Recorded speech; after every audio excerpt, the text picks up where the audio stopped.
programang ito ay rated SPG. Istriktong patnubay at gabay ng magulang ang kailangan. Welcome sa Abot Kamay na Pangarap. Yun nga sana nga magkatotoo na ito. Na bumalik na itong si Fidel. Siya lang ang isa sa mga nakakaalam din. At siya talaga ang humawak ng copy ng DNA ni Zoe at Doc RJ. Sana kaya ito si Fidel, Ayan, sana kaya siya. Sana naman ay magparamdam na itong si Fidel para naman malaman na ang katotohanan. At para naman itong si Zoe at Moira ay matauhan na talaga sa mga pinaggagawa nila. At yun nga, parang sila pa yung biktima, di ba? Nakakaawa si Annalyn kasi syempre, anong tawag dito? Siya pa talaga yung nagiging masama, yung mga ganon, di ba?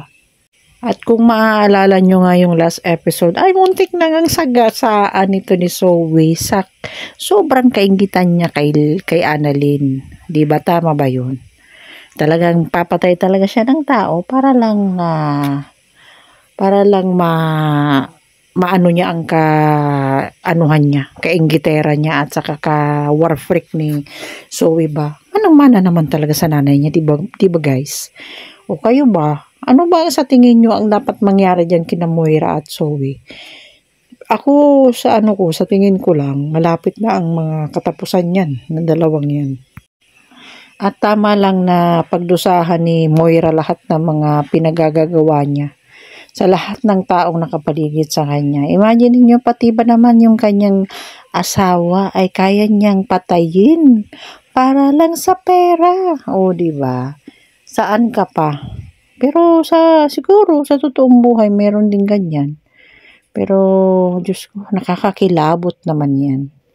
Kaya nako, tama lang 'yan na makulong yan si Moira. Pati na si Zoe kay pareho naman silang mga si Zoe minsan mabait, yung pala nagpe-pretend lang na hindi naman pala. O di ba nakakaumay na.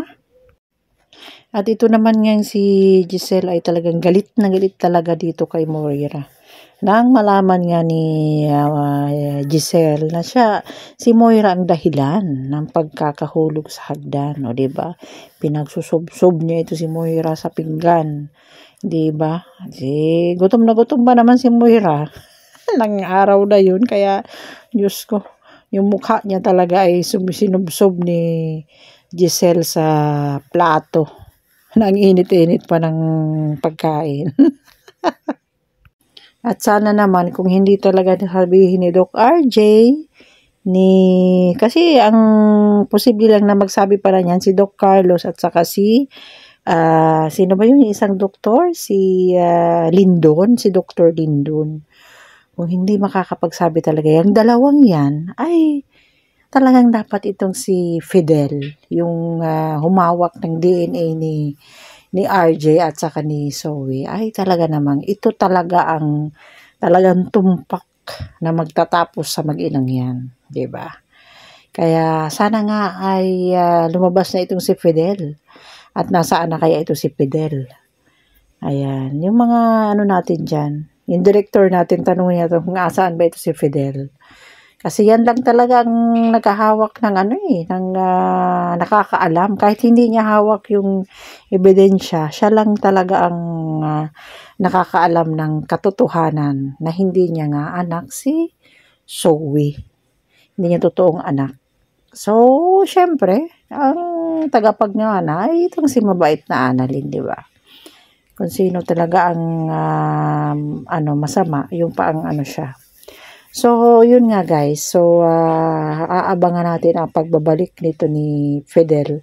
Sana nga ay lumabas na ito si Fidel kung hindi talaga magsasabi yung mga nakakaalam na sekreto ni Ayan. So, yun lang guys for today's video. Sana po ay abangan nyo lagi ang ating episode ng Abot Kamay ng Pangarap. Yan lang po yan sa GMA.